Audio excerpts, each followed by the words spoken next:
Bismillahirrahmanirrahim. Assalamualaikum warahmatullahi wabarakatuh.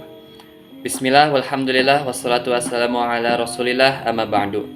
Puji serta syukur marilah kita panjatkan kehadirat ilahi Rabbi Allah subhanahu wa ta'ala. Salawat serta salam marilah kita curahkan kepada baginda Nabi besar Muhammad sallallahu alaihi wasallam. Pada kesempatan yang berbahagia ini, kami dari kelompok 12 yang beranggotakan saya sendiri, Muhammad Hamdan Firmansyah, lalu ada Muhammad Hilmi Rashad, Muhammad Rizky Bayhaqi, dan Muhammad Rizky Faturrahman akan mempresentasikan makalah kami yang berjudul Jalinan Fungsional Filsafat, Agama, dan Ilmu. Dan pada kesempatan kali ini juga kami akan membahas berkenaan dengan yang pertama, pengertian filsafat, lalu yang kedua pengertian ilmu, yang ketiga pengertian agama, lalu jalinan fungsional filsafat, ilmu, dan agama, lalu antara filsafat dengan ilmu dan antara filsafat dengan agama. Dan pada kesempatan ini saya akan menjelaskan berkenaan dengan pengertian filsafat. Nah, yang pertama saya akan membahas berkenaan pengertian secara bahasanya dulu ya teman-teman. Semenjak semula telah terjadi perbedaan pendapat tentang asal kata dari filsafat itu sendiri. Profesor Ahmad Tafsir umpamanya mengatakan bahwa filsafat itu adalah gabungan dari dua kata, yaitu yang pertama philein dan sophia. Dan menurut Harun Nasution, kedua kata tersebut adalah setelah digabungkan itu menjadi filosofia dan diterjemahkan ke dalam bahasa Indonesia dengan arti cinta hikmah atau cinta kebijaksanaan. Nah, dari pengertian kebahasaan itu dapat dipahami bahwasannya filsafat itu berarti cinta kepada kebijaksanaan. Namun, pengertian itu belum memberikan pemahaman yang cukup atau yang komprehensif, karena maksud dari filsafat itu belum dipahami dengan baik teman-teman. Nah, dan pemahaman yang mendasar tentang filsafat itu diperoleh melalui definisi atau melalui pengertian secara istilah, karena berbagai pandangan dalam melihat sesuatu menyebabkan pandangan pemikir terhadap filsafat juga berbeda-beda. Oleh sebab itu, banyak orang memberikan definisinya sendiri-sendiri yang berbeda terhadap filsafat itu sendiri. Plato mengatakan bahwasanya filsafat memang tidak lain daripada usaha mencari kejelasan dan kecermatan secara gigih yang dilakukan secara terus-menerus. Plato juga mengatakan bahwasanya filsafat itu adalah kegemaran dan kemauan untuk mendapatkan pengetahuan secara leluhur, pengetahuan yang luhur maksudnya. Lalu Aristoteles juga mengatakan bahwasanya filsafat adalah ilmu tentang kebenaran. Lalu R. Berling mengatakan bahwasanya filsafat adalah pemikiran-pemikiran yang bebas diilhami oleh rasio mengenai segala sesuatu yang timbul dari pengalaman-pengalaman atau experience. Lalu Cicero mengatakan bahwasanya filsafat adalah pengetahuan terluhur dan keinginan untuk mendapatkannya. Lalu Alfred Ayer mengatakan filsafat adalah pencarian akan jawaban atas sejumlah pertanyaan yang sudah ada semenjak zaman Yunani dalam hal-hal pokok. Nah, lalu pertanyaan-pertanyaan mengenai apa yang dapat diketahui dan bagaimana mengetahuinya, hal-hal apa yang ada dan bagaimana hubungannya itu satu sama lain, lalu selanjutnya mempermasalahkan apa-apa yang dapat diterima, mencari ukuran-ukuran dan menguji nilai-nilainya, apakah asumsi dari pemikiran itu, dan selanjutnya memeriksakan apakah hal itu berlaku atau tidak. Itu semua dinamakan dengan filsafat. Sekian pembahasan yang dapat saya sampaikan, kurang lebihnya mohon dimaafkan dan akan dilanjutkan oleh presentator berikutnya. Bismillahirrahmanirrahim. Di sini saya akan memaparkan materi tentang pengertian ilmu dan agama. Yang pertama yaitu ilmu. Secara bahasa, ilmu berasal dari bahasa Arab, yaitu alima ya'lamu ilman, yang berarti mengetahui, memahami, dan mengerti benar-benar. Dalam bahasa Inggris disebut science, dari bahasa Latin yang berasal dari kata scientia, pengetahuan, atau scire, mengetahui. Sedangkan dalam bahasa Yunani adalah episteme atau pengetahuan, bisa disebut juga pengetahuan. Dalam kamus bahasa Indonesia, ilmu adalah tentang suatu bidang yang tersusun secara bersistem menurut metode-metode tertentu yang dapat digunakan untuk menerangkan gejala-gejala tertentu di bidang itu. Dalam ensiklopedia Americana, ilmu adalah pengetahuan yang bersifat positif dan sistematis. Paul Friedman dalam The Principles of Scientific Research mendefinisikan ilmu sebagai bentuk aktivitas manusia yang dengan melakukannya umat manusia memperoleh suatu pengetahuan dan senantiasa lebih lengkap dan cermat tentang alam di masa lampau, sekarang, dan kemudian hari. serta suatu kemampuan yang mengikat untuk menyesuaikan dirinya dan mengubah lingkungannya, serta mengubah sifat-sifatnya sendiri. Berpikir juga bukan satu-satunya cara dalam mendapatkan pengetahuan. Demikian juga ilmu bukan satu-satunya produk dan dari kegiatan berpikir. Ilmu merupakan produk dari proses berpikir menurut langkah-langkah tertentu yang secara umum dapat disebut sebagai berpikir ilmiah. Selanjutnya ada agama. Pengertian agama yang paling umum difahami adalah bahwa kata agama berasal dari bahasa Sanskerta, berasal dari kata a dan gama. A berarti tidak dan gama kacau.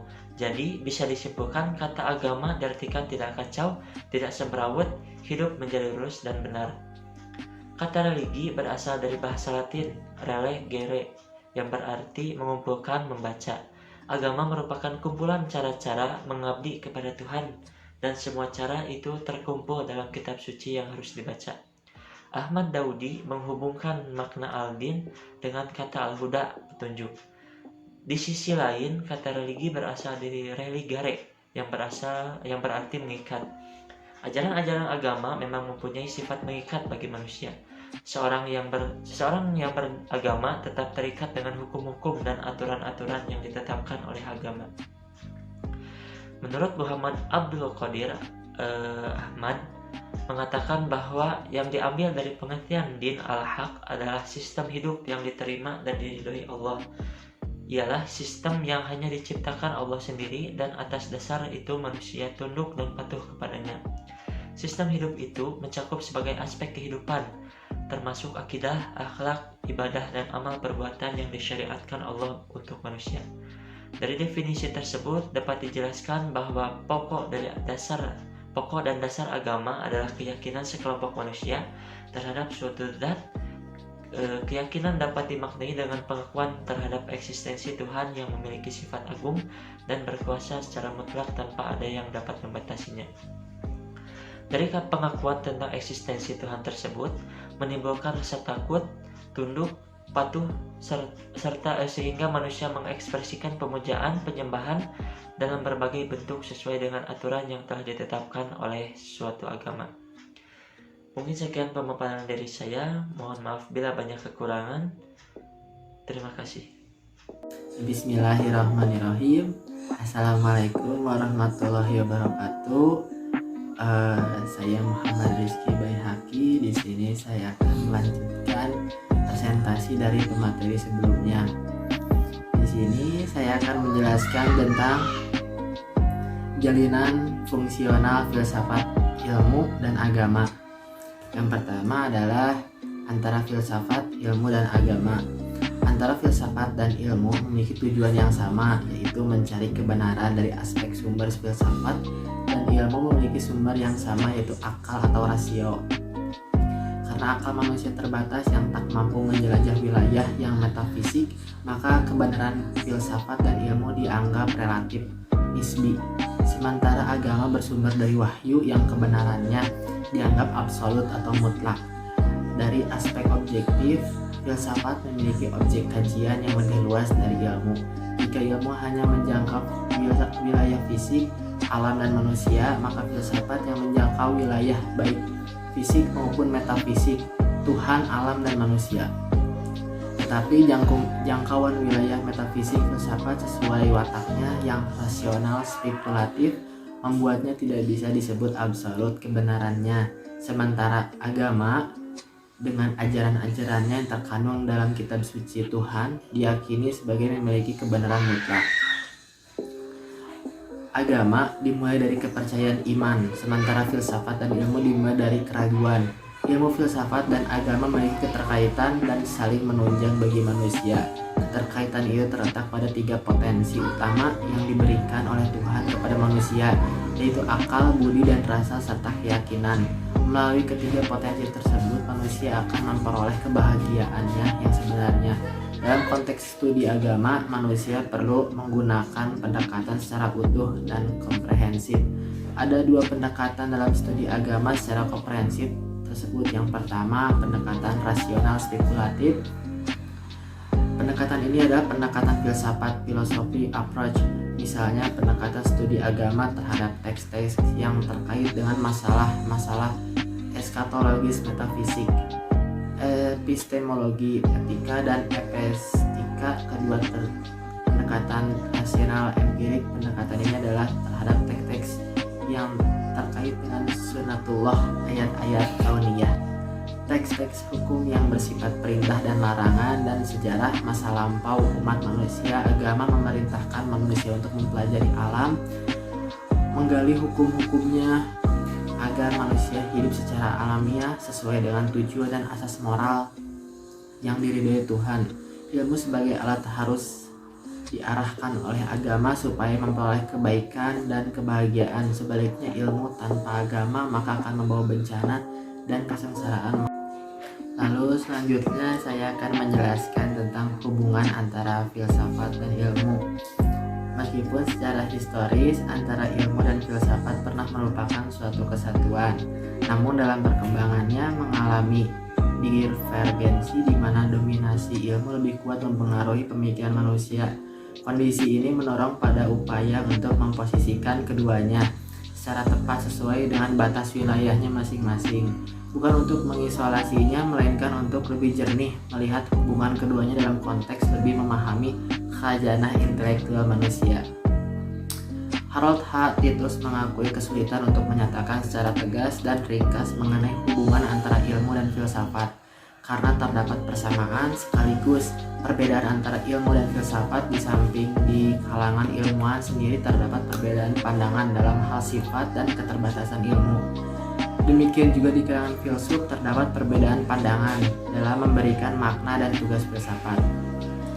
Adapun persamaan, lebih tepatnya persesuaian antara ilmu dan filsafat adalah bahwa keduanya menggunakan berpikir reflektif dalam upaya menghadapi atau memahami fakta-fakta dunia dan kehidupan. Terhadap hal-hal tersebut, baik filsafat maupun ilmu bersikap kritis, berpikiran terbuka, serta sangat konsen pada kebenaran, di samping perhatiannya pada pengetahuan yang terorganisir dan sistematis. Sementara itu, perbedaan filsafat dengan ilmu lebih berkaitan dengan titik tekan, di mana ilmu mengkaji bidang yang terbatas, ilmu lebih bersifat analitis dan deskriptif dalam pendekatannya. Ilmu menggunakan observasi, eksperimen, dan klasifikasi data pengalaman indera, serta berupaya untuk menemukan hukum-hukum atas gejala-gejala tersebut. Sedangkan filsafat berupaya mengkaji pengalaman secara menyeluruh sehingga lebih bersifat inklusif dan mencakup hal-hal umum dalam berbagai bidang pengalaman manusia. Filsafat lebih bersifat sintetis, dan kalaupun analitis, maka analisanya memasuki dimensi kehidupan secara menyeluruh dan utuh. Filsafat lebih tertarik pada pernyataan kenapa dan bagaimana dalam mempertanyakan masalah hubungan antara fakta khusus dengan skema masalah yang lebih luas. Filsafat juga mengkaji hubungan antara temuan-temuan ilmu dan klaim agama, moral, serta seni. Dengan memperhatikan ungkapan di atas, nampak bahwa filsafat mempunyai batasan yang lebih luas dan menyeluruh ketimbang ilmu. Ini berarti bahwa apa yang sudah tidak bisa dijawab oleh ilmu, maka filsafat berupaya mencari jawabannya. Bahkan ilmu itu sendiri bisa dipertanyakan atau dijadikan objek kajian filsafat. Namun demikian, filsafat dan ilmu mempunyai kesamaan dalam menghadapi objek kajian, yakni berpikir reflektif dan sistematis, meski dengan titik tekan pendekatan yang berbeda. Nah, dengan demikian, ilmu mengkaji hal-hal yang bersifat empiris dan dapat dibuktikan. Filsafat mencoba mencari jawaban terhadap masalah-masalah yang tidak bisa dijawab oleh ilmu, dan jawabannya bersifat spekulatif, sedangkan agama merupakan jawaban terhadap masalah-masalah yang tidak bisa dijawab oleh filsafat, dan jawabannya bersifat mutlak. Menurut Sidi Ghazalba, pengetahuan ilmu lapangannya segala sesuatu yang dapat diteliti, riset, dan eksperimen. Batasnya sampai kepada yang tidak tahu belum dapat dilakukan penelitian. Pengetahuan filsafat segala sesuatu yang dapat dipikirkan oleh budi atau rasio manusia yang dialami bersifat alam dan nisbi. Batasnya ialah batas alam, namun demikian ia juga mencoba memikirkan sesuatu yang di luar alam yang disebut oleh agama, yaitu Tuhan. Sementara itu, Umar Amin Hussein mengatakan bahwa ilmu memberikan kepada kita pengetahuan dan filsafat memberi hikmat. Dari sini nampak jelas bahwa ilmu dan filsafat mempunyai wilayah kajiannya sendiri-sendiri. Terima kasih. Bismillahirrahmanirrahim. Menyambung pembahasan dari presenter yang sebelumnya, di sini saya akan menjelaskan tentang hubungan filsafat dengan agama. Sebagian ahli memiliki kemampuan yang sangat tinggi dalam memikirkan berbagai hal yang mencakup alam, manusia, bahkan Tuhan yang disembah manusia. Nah, dalam konteks ini, terdapat hal tertentu yang cenderung memiliki kesamaan antara agama dan filsafat. Maka tidak mengherankan, dalam khazanah Islam, dianggap seseorang yang mampu dalam hal pemikiran melebihi manusia kebanyakan dianggap sebagai nabi. Lalu, sebagian yang lain, karena kemampuan seorang nabi terutama dalam mengucapkan ungkapan-ungkapan bijaksana, ada kalanya juga dikatakan sebagai filosof. Nah, untuk itu, logika yang ada di dalam Islam memiliki corak tersendiri dibandingkan logika barat yang bebas dari nilai-nilai keagamaan. Nah, hubungan agama dengan filsafat ini dapat dinyatakan sebagai berikut. Yang pertama ialah agama adalah unsur mutlak dan sumber kebudayaan, sedangkan filsafat adalah salah satu unsur kebudayaan. Lalu, yang kedua ialah agama adalah ciptanya Tuhan, sedangkan filsafat hasil spekulasi manusia. Lalu, agama adalah sumber-sumber asumsi dari filsafat dan ilmu pengetahuan, sedangkan filsafat menguji asumsi-asumsi sains. Lalu, yang keempat ialah agama mempercayai akan adanya kebenaran dan kenyataan dogma-dogma agama, sedangkan filsafat tidak mengakui dogma-dogma sebagai kenyataan tentang kebenaran. Nah, filsafat ini sebagai sebuah metode berpikir yang sistematis merupakan salah satu pendekatan tersendiri dalam memahami kebenaran. Nah, dalam konteks keagamaan, pemikiran tentang berbagai hal dan urusan, karenanya dalam filsafat juga dibicarakan mengenai keberadaan Tuhan dan juga persoalan-persoalan kenabian, kedudukan dan fungsi akal dan wahyu, penciptaan manusia serta ibadah yang dilakukan oleh manusia. Filsafat ini memasuki lapangan-lapangan ilmu keislaman dan mempengaruhi pembatasan-pembatasannya. Penyelidikan terhadap keilmuan meliputi kegiatan filsafat dalam dunia Islam.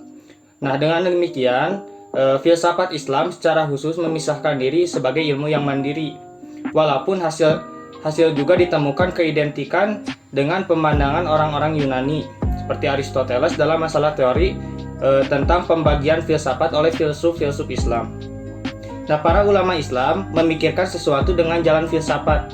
Ada yang lebih berani dan lebih bebas daripada pemikiran-pemikiran mereka yang biasa dikenal dengan nama-nama filsuf-filsuf Islam, di mana perlu diketahui bahwa pembahasan ilmu kalam dan tasawuf banyak terdapat pikiran dan teori-teori yang tidak kalah teliti daripada filsuf-filsuf Islam itu sendiri. Mungkin cukup sekian yang bisa saya sampaikan. Mohon maaf apabila ada kekurangan. Wassalamualaikum warahmatullahi wabarakatuh.